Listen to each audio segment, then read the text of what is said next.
Hey guys, welcome back to the channel. Today we're going to be working on this new purchase I got. It's a 93 Ford F1 or Ford Ranger, sorry, XL. It is the 2.38 plug automatic. Picked it up for 500 bucks. It's got some dents, dings, but overall it's in pretty good shape.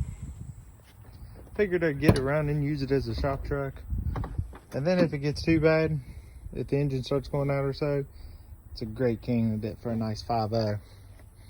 So, what I'm gonna do now is just go ahead and strip most of the interior out of it, get it cleaned up, and the transmission seal in the front's leaking really bad.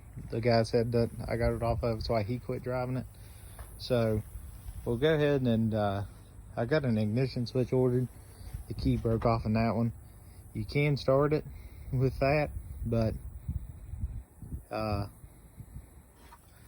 he kept that with him.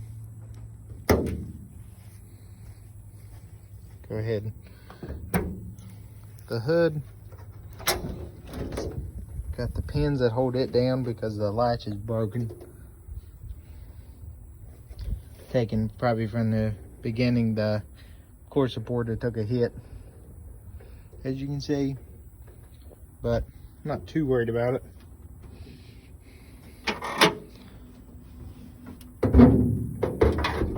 Like I said, I'm gonna use this thing as a shop truck, so. But I want to go ahead and start filming with you guys so you can see this build along the way. Pretty excited. So let's first go ahead and get vacuuming. Just wanted to give an in-depth look at the interior. You can see it's just been used and abused.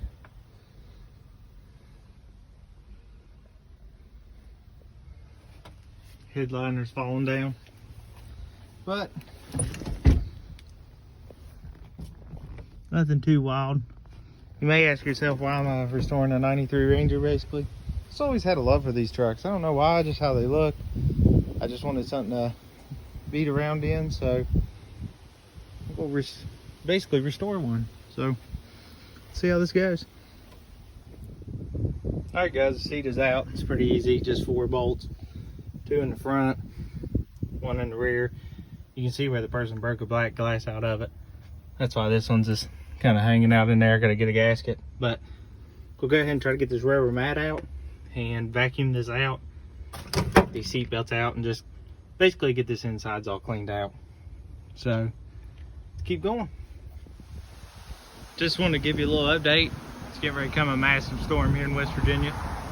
So there she is. I took a lot out of it. That's a good thing about these old Rangers, is they're not hard to tear apart. Just a couple bolts and some old clips and everything comes right out. Just 2 bolts hold this in, it comes out. These pull out. 2 bolts there, 2 bolts there. The dash comes out. And then of course all this pops out. I know I said this truck had 0 rust, but I'd found it's got some major problems right there where this window's leaked.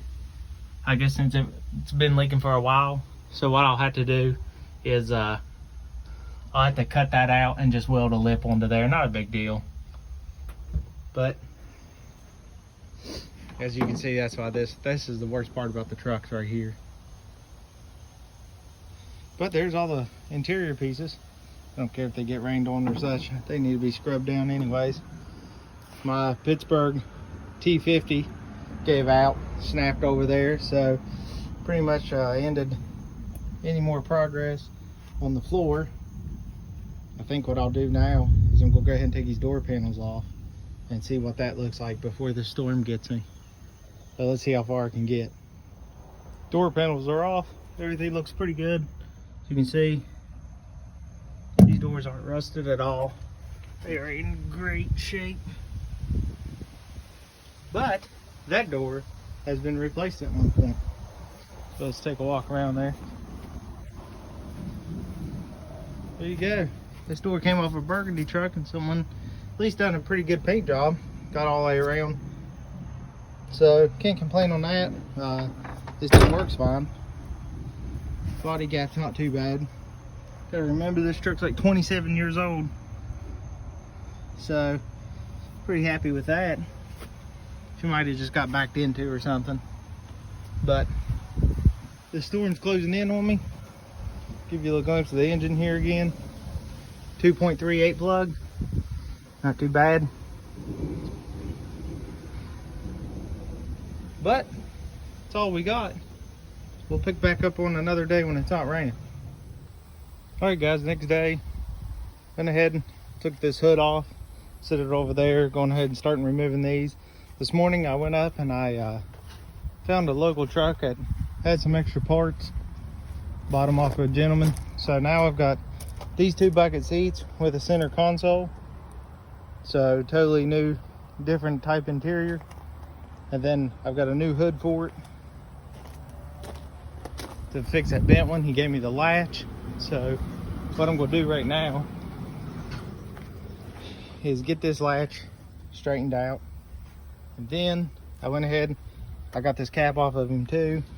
I actually went ahead and got these side pieces off of him because I seen mine was broke right there. So I got those pieces. I'm gonna get this hood on. I got new wire terminal ends that fit a top post battery because I have one of those I'm gonna put in. So we've got a lot going on. We're gonna go ahead and try to get this done before it's supposed to rain again, and I really need to weed eat. But let's go ahead and get this on and get it back together just a little bit. Oh, by the way, I did order a new core support. That's coming in. As you see, this one's all bent where it's taking a hit at some point. But I should be able to salvage a lot of it.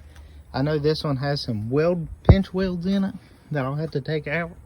But what I'll end up probably doing is bolting the other core support in, just so any kind of future work will be a lot easier. But pretty excited. All right guys, that hood's on. Got the latch on. It shuts right now, but these hinges are bent pretty bad, so either got to see about replacing them or straightening those out. There's really not much to it that's holding the hood. So went ahead and put that, I grabbed a evac canister off their truck because mine's something that ate it. But the key switch should be in tomorrow, and I'm probably just going to have to bite the bullet and get a battery. Took one out of my other vehicles, but it's just too large. This one here, it's backwards. The new cable ends I put on won't reach, so that's gonna be an expensive buy. But like I said, key switch should be here tomorrow. I'll go ahead and get the battery, get it put in there. I'll throw some fluid to it, put some to the transmission. We'll fire this thing up, see how bad it's leaking and where it's leaking from, make sure that it is the front pump seal before I go about doing anything more. But we'll save that for another day because right now it is insanely hot. But till the next day, new day here. So went and picked up the cheapest battery they had at Advance Auto. It's unbranded, 90-day warranty. It's probably actually the die-hard silver battery or whatever that entry level one is, just with a less warranty. But got the key switch in from Amazon. There you go. So if I remember correctly, there is a button up underneath here. Yeah, you can see the, see if I, well, you may be able to see it. Sorry, bad camera guy. It's hard to see with the steering wheel on it, but see that hole? Once you get the key to about the start position, you'll be able to stick a screwdriver up in there and you'll feel this cylinder pop out. Now, mine's got the key broke off in it, so it does this cool 360 spin. So, I'll try my best to wiggle around here with it till I get it out and get this other one in. So we'll go ahead and try that. Again, it is hotter than Satan's balls out here, so try to make this quick. All right guys, got it worked out there. not too bad. Just had to keep turning till I got it. You can see keys broke off down in there, but got this new one. Slide the paper off. Yeah, probably double check, make sure it looks about the same. Yeah, it looks good to me.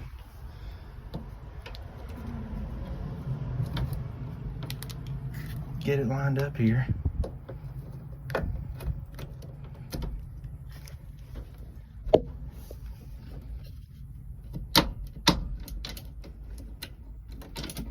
All right. She works in all positions.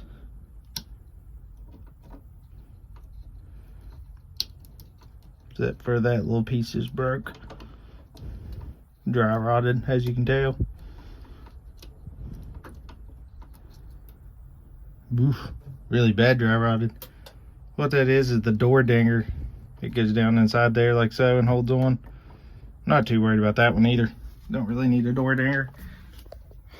But what I'm gonna do now is throw the battery in and see if we've got some action. I'll have to put some fluids in it.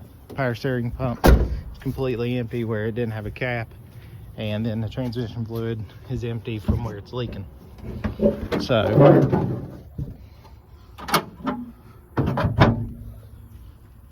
battery, fluid, hopefully start. So let's get to it. All right guys, fluids, first startup, first time I ever heard it run. I just heard it crank when I bought it. Took a guy's word for it. Shorts and pork.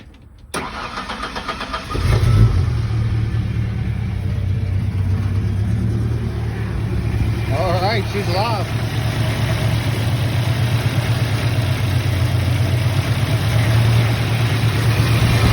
Doesn't sound too bad. Might have a slight miss in her, could be a vacuum line.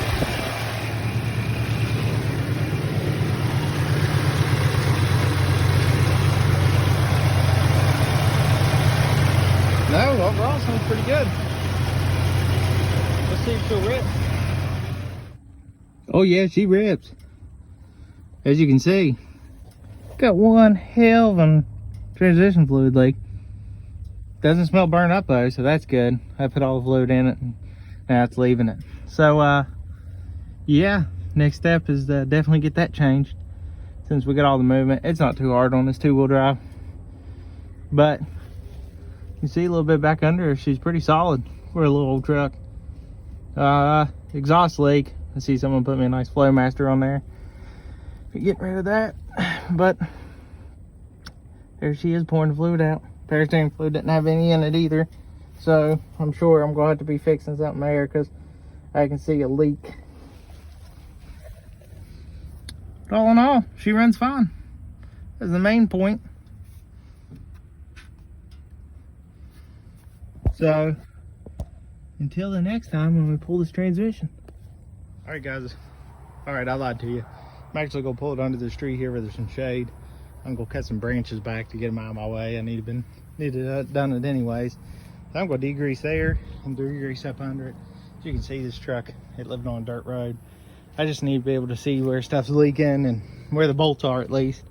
So I'm gonna go ahead and just give her a bath, and then I'll let it dry overnight. Then come back when the ground ain't all wet and then crawl up under it. I wouldn't see it taking me hopefully an hour to drop that transmission. But let's go ahead and get her cleaned up, get some branches cut. All right guys, completely degreased inside, out, underneath, everything. Before you guys get too bummed out, I do have everything electrically unhooked, so I didn't spray directly on the dash or under the dash, so everybody let's calm down. And there's no power windows or anything, it's all manual. So you're pretty safe in doing this. Plus, I didn't get to show you, whoever drove this must have been incredibly short because they put a block on the gas pedal. Anyways, and it's not burnt or anything before you guys say anything. It's not split in half or anything, it's a good pedal underneath. But I didn't pressure wash around the back glass either. Obviously there's no seal, but she cleaned up pretty nice. Frame looks really good. everything cleaned up pretty good. As you can see, a lot of the decal came off on the side. I still got the original silver stripe, but got whatever that real tree crap was off of it. You can see up underneath, she's pretty good shape.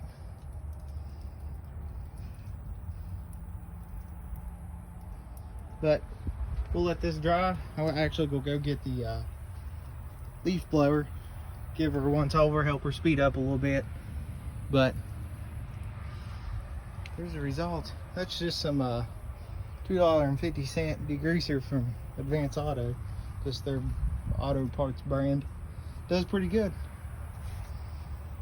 But let me go get that dried, and then like I said, we're gonna let it sit a day or two in this heat, let all this lane dry up, because I think I'm just gonna do the transition drop out here.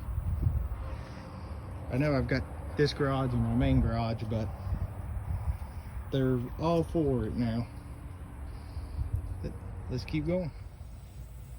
All right, guys, it is a different day. The rain got me there for a couple days. I couldn't work out here, but a lot has happened since we last looked at this. I've removed the transmission, so I'm going to go through and walk you through how I actually got this out. So first off, you take the drive shaft out, which it's pretty easy. It's these drive shaft bolts right here. I used a 12 millimeter socket. Took them right out, no problem at all. So then after I removed it, other than pulling the transmission mount off, I just went ahead and just dropped this whole bracket, because I figured it'd be easier, just these two bolts on the outside, and then that let it come down bolted to the transmission. But on the transmission side of it, you have to unhook your two cables right here. You've got where it hooks in, you can just pull that out for your cable.